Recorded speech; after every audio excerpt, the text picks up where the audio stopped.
I'm Reverend Carol Johnson. I'm a parish associate here, and this is a really special joy for me because I've never worshiped with you in person in this service before. Our first scripture this morning is from the book of John, and I'd like you to imagine a stage, and it's black with a single light, and a voice is coming out of the darkness and saying, "In the beginning, there was the Word. The Word was in God's presence, and the Word was God. From the beginning, through the Word, all things came into being, and apart from the Word, nothing came into being that has come into being. In the Word was life, and in that life was humanity's light, a light that shines in the gloom, a light that shadows have never overtaken." Our second reading is from the Hebrew Bible, Isaiah chapter 9, verses 2, 4, 6, and 7. "The people walking in the shadows are seeing a brilliant light. Upon those who dwell in the land of deep shadows, light is shining. For the yoke that burdened them, the weight on their shoulders, the rod of their oppressors, you have shattered it as you did at the defeat of Midian. For a child is born unto us. An heir is given us, upon whose shoulders dominions will rest. This one will be called Wonderful Counselor, the Strength of God, Eternal Protector, Champion of Peace. The dominion and this peace will grow without end, with David's throne and realm sustained with justice and fairness, now and forever.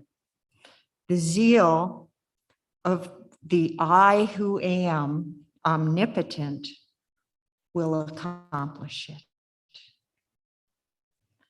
And we are very pleased today to have Reverend Dr. David Zuniga reading our third reading.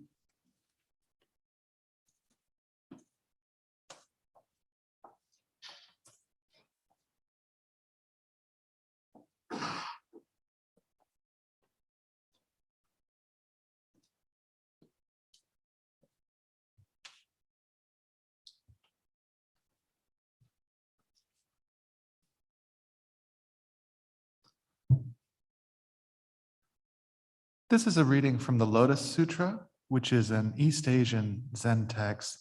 And as a minor note of explanation, this is the historical Buddha in this kind of mythological text, mostly talking to Mahakasyapa. And Mahakasyapa took over the original Sangha of Buddhism when the historical Buddha died. So we might think of this as a way of Dharma transmission.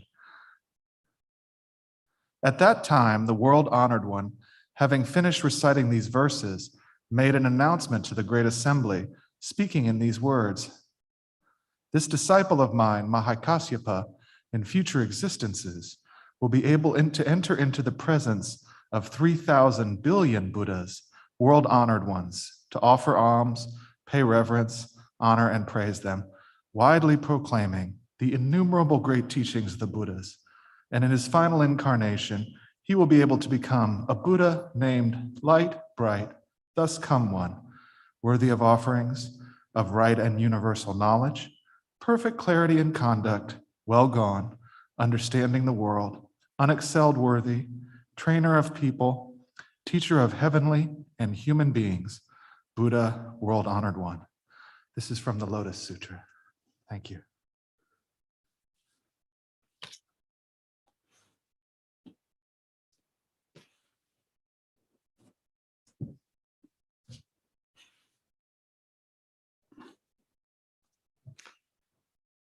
Well, I've not preached behind a pulpit probably in 30, 40 years, so this is that'll be a little bit different.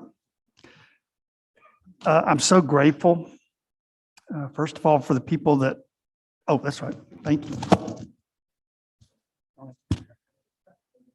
I won't spit, I promise. I'm so grateful. It's 22 months of COVID is a long time. And the fact that we got caught midstream with the building project, $1 million building project, and that we're still alive is pretty amazing. So thank you for your faithfulness in so many different ways. Doing Zoom, which I don't think anybody gets off on Zoom. But it was as close as we could get. So those of you who did that, thank you. Those of you who didn't, we understand. It's hard, but in each of our own way to try to reach across that divide. I have a very weird sermon for you today, in case you've forgotten what my sermons are like. This should be a refresher course. So if you're a visitor, there's still time to find a real church.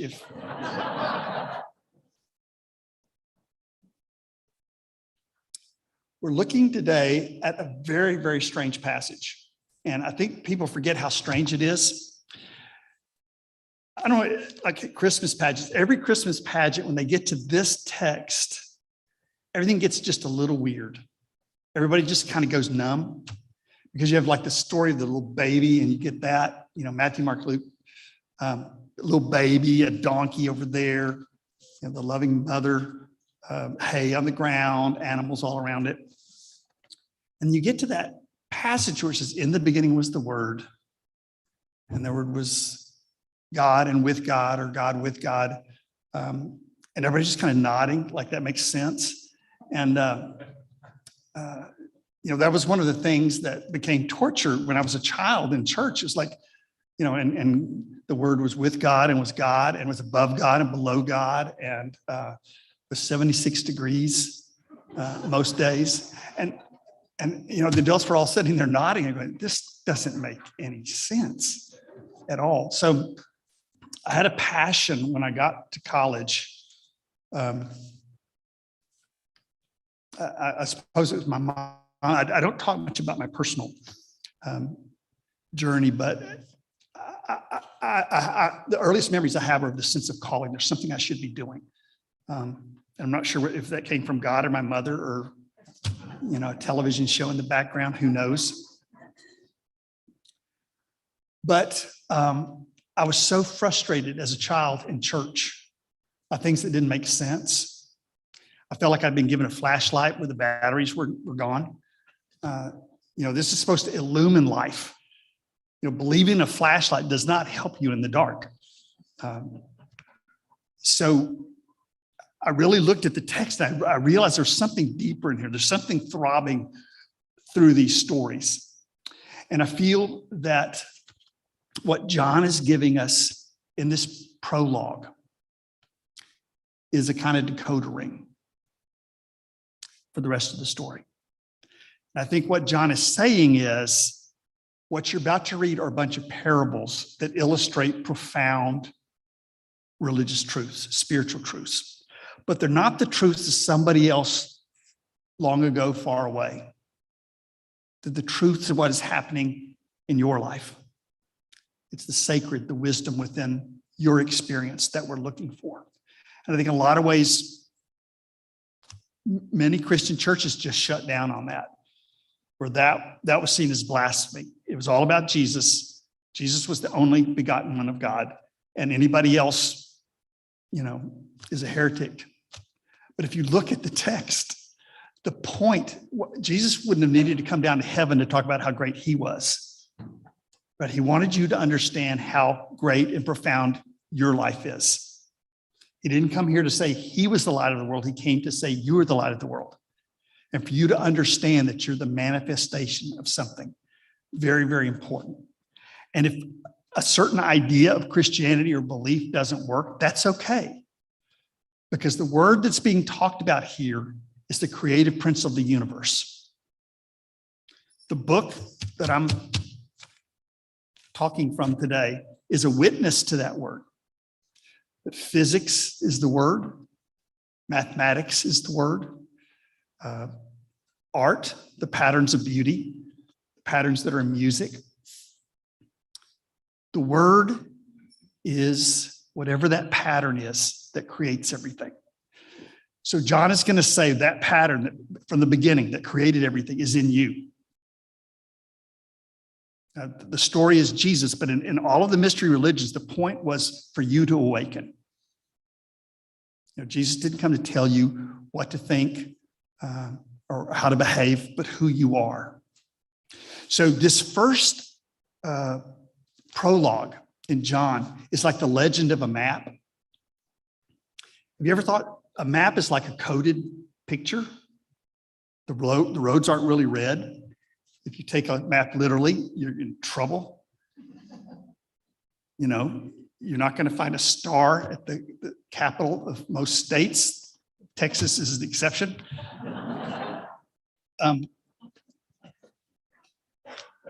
But think of the devastation of a religion that leads people away from their own wisdom. It says that what Jesus is wanting you to do is to flatter him. Because I hear this text calling us to something much more important than that, much deeper, much more authentic. What I hear, you remember when you were a kid and your parent finally took the hand off the bicycle seat? They've been leading you along and you could feel they didn't really trust you to ride the bicycle until they took the hand off the seat. Then you knew there'd been a transmission. They'd given you that kind of a torch. Or when your parents finally gave you your car keys. Of course, that requires a certain amount of privilege and money, but and dumb parents. So some of you may not have that experience yet. But that feeling that you have when you know you're trusted is the feeling I hope you'll get as you hear the prologue. Because what John is doing is giving you the keys to the car. He's giving you the decoder ring. When I got to college and I was sitting struggling, looking at all these different world religions, I knew there was a deeper truth in all of them. But the decoder ring that I used and still use is when you look at a symbol, a myth, like Dr. David was saying, recognizing a myth is what makes it real now. When it's about believing something historically happened, it's not going to give you the illumination that you need for recognizing the sacred today, now. But what I realized, if something is true, if the symbol really represents God in a way that's not going to be harmful, it has to be for everyone, everywhere, all the time. Everyone, everywhere, all the time. That's going to kind of be the outline that I walk through today. It will haunt you all month. The first thing I hear this text, so it talks about the light shining out of the shadows, out of the darkness, out of the night. That word can mean shadow or it can mean dark. Not dark in the sense of pigment, but in the sense of an absence of light, an inability to see, a starless night. There's a light shining out of that. John is assuring us. And when I look at this kind of poetry around the ancient world, what it was saying is the word that's being talked about is the pattern of things. So it's not something you can see, it's that by which you see. I told you this was going to be a weird sermon. I'll repeat that. That anything you can see before you is not the profound transcendent depth that you're looking for. When you realize that that which allows you to think, that allows you to see, is the word, you found your roots. That's very important. That Jesus, again, is not trying to tell you what to think or what to do. You would be a robot then. If God had wanted you to be, that obedient and thoughtless, God would have been better off with a personal computer. right, than human beings. I don't think that's what God wants. And when you look at this idea of the Son of God, daughter of God, offspring of God, child of God, in this ancient poetry, that meant the offspring of whatever this word is, the embodiment of that word. The word logos is often translated like the logic, the reason, in addition to the word. But again, it's art as much as it is reason. It's the pattern of things. And to realize that the reason you're able to think is because you carry that creative intelligence with you. It's in your tissue. The fact that you can think and you can do mathematics. I mean, the fact that they're able to send rocket ships to other planets using math means it's not just something human beings came up with. The universe has mathematical properties. And that's pretty freaking weird, to use theological jargon. I don't think I can be can I be defrocked for that? I don't know, we'll see.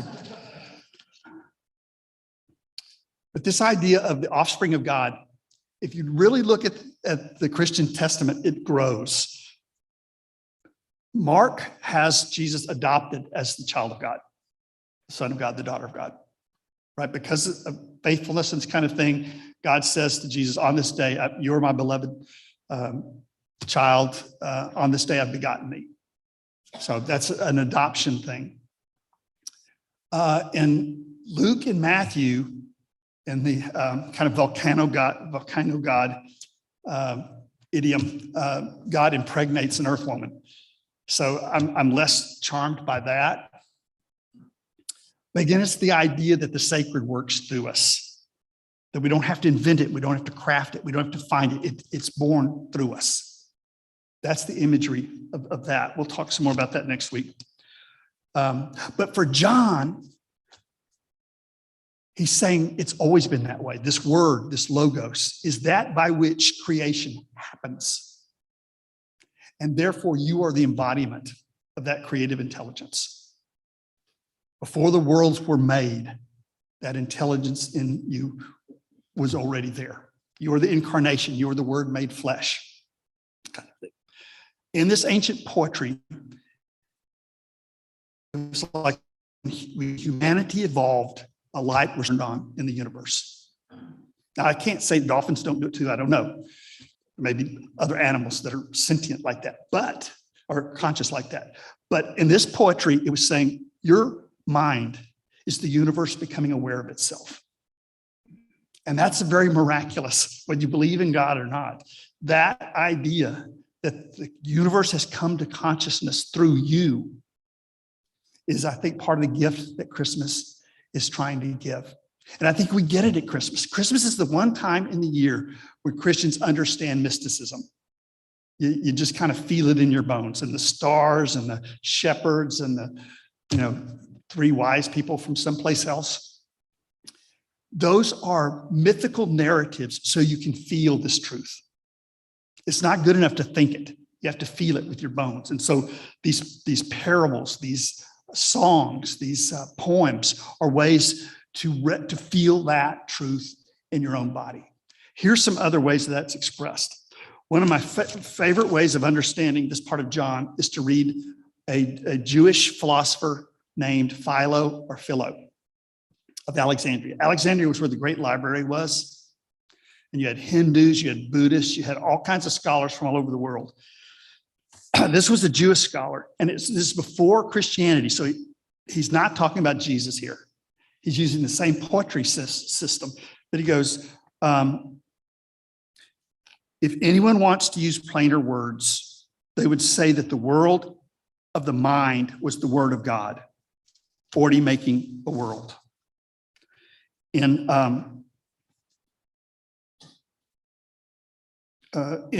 Hinduism, it says the eye cannot see it, the mind cannot grasp it, the deathless self has neither caste nor race. And again, that's you're the expression of something you can't see, but it's that by which you think, see, feel. And then finally, from Taoism, one of my favorites, it goes, you look at it, it is not to be seen. Its name is formless. You listen to it, but it is not to be heard. Its name is soundless. You grasp it, but it is not to be held. Its name is bodiless.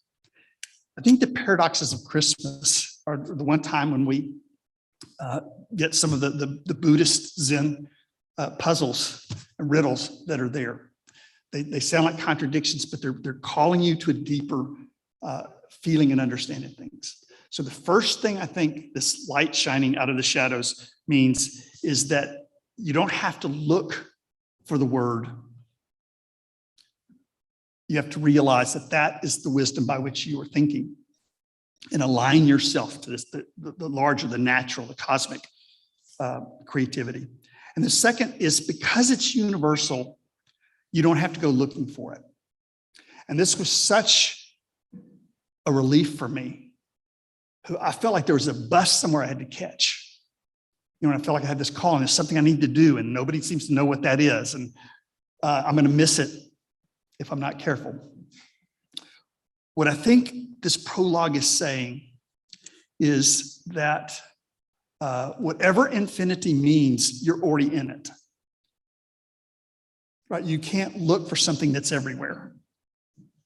So the prologue calls you to relax and let go, and instead of trying to find something, to realize it through your life. I felt so lost. And then Philo says, now the word is our heavenly parent's house, because the mind is our parent, sowing into each of our parts its own power and distributing their words, while remaining itself in charge and control of all. In other words, whatever this creative intelligence is, it steers everything. That's why it's called the Good Shepherd in a lot of this kind of mystical kind of narrative. So when Jesus talks, he's not talking as an ego. And you don't have to understand what the poetry meant 2,000 years ago. You just have to awaken to this, talking about you, talking about everybody, everywhere, all the time. That you're living it, you're breathing it, you're expressing it by your life. Whenever I look at the manger scene, I feel it as a kind of microcosm of the whole world. And it's like a mosaic. It's everything's broken. I mean, it doesn't make any sense why there's donkeys and shepherds and, supposedly kings or wise people from another place. But life is like that. It's always a salad bowl. It's always a mixture. And it doesn't have to be anything else. That you're not trying to get somewhere else in this understanding. You're simply trying to manifest. And you can do that wherever you are. Wherever you are is your stage to express the cosmic drama. Nobody's in the wrong place. In Taoism, they say, without going outside your room, you can know all there is to know, or you can know the whole world. That infinity is everywhere and you can't get everywhere. So living your life in the place that the situation that you're in may be a cosmic gift for everyone. So the first is something that you can't see, but that by which you see. The second is that it's universal, so you don't have to search for it. And the final thing is time. The word logos means how things change over time. It comes from Heraclitus. And he believed that everything is change, everything is flux, but things change by a certain pattern. And that pattern is the thread that weaves everything together. So when it talks about the word, it's not just what's in a book. It's not talking about what English language means by word. It's much more profound than that. It means you don't have to wait for it. People that are waiting for eternity to start, maybe missing something, but we're taught that way. The whole idea of the second coming or dying and getting to heaven, it's like you're always trying to get there, but it's a carrot on a stick. If you're waiting for the second coming, you haven't understood the first coming, right? Because what it's talking about is you and your life in the here and now. So you don't have to wait for it. You don't have to beg God to come and be present. It's like whenever the church prays for God to come, it's like, okay, you don't understand, right? Something that is everywhere You've got to be in the midst of it now. It's like if you're not experiencing it, it's because as a human being, sometimes you just can't. You get distracted, you get lost. But you never need to give up hope, as though somehow this sacred creativity is hiding from you. It never, ever, ever, ever is. This poetry, what you understand is sometimes you've just lost hope. And that's okay. The stories, the myths, the poems, the songs help you remember the song of your heart and return to that. So I told you it was going to be weird. I think I delivered on that promise. Again, the point's not for you to understand a type of poetry or mystical symbolism that 2,000 years ago. The point is to realize that you're right in not believing it literally.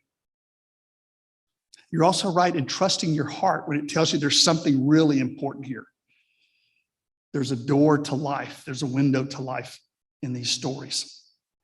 So I hope that you will think about that decoder ring, that when people say Christianity is the only way, we would lose the good doctor, probably wouldn't come back again. I said that.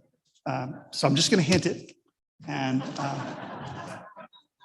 no, I would have left the church a long time ago if I didn't know that it's one culture's version of the universal hymn kind of thing. So know that just because you can't see this light in your life does not mean it's not there. You would not be here. You are the expression of that light. You are the shining of that light. You don't need any teacher book to tell you that. You need to trust yourself more profoundly and deeply. Second, that because it's everywhere, you don't have to grab it. All you have to do is dissolve into it. It is there to receive you when you do that. And then finally, to realize you don't have to beg it to come into your life. You don't have to wait for it to come into your life. That eternity has already started.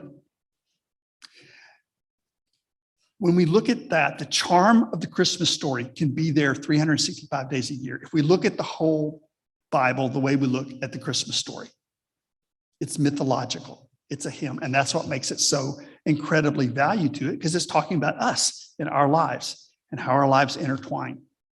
So John, with this little, I hope the next time you hear that little prologue, and I guess you'll hear it Christmas Eve, probably, is you won't think that's just some kind of mumbo jumbo from a long time ago. That what John is trying to do is give you the legend to the map. Right? The roads in your life are not going to be red and blue. The cities aren't going to be in geometric shapes. But that code is still important to help you trust for your journey and things. But most importantly, to realize that you're not being asked to surrender who you are, to obey a rule, or to take up a belief that isn't authentic to you. What John is trying to do is give you the keys to the car. So this is my understanding of the text, and we take 2 hours. Yeah, 2 hours for you to figure out, and then let me know. Now we take 60 seconds because your understanding is important and valid as mine. So we take a minute for you just to let it settle in and find your own wisdom.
Arise, your light has come. The festal time is near.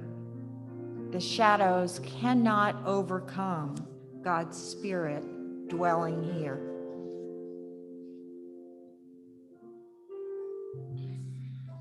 Arise, your light is come. O see the natal star. God's guiding fire will lead us hence like magi from afar.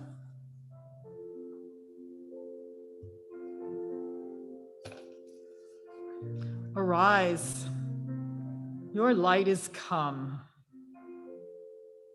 Arise too.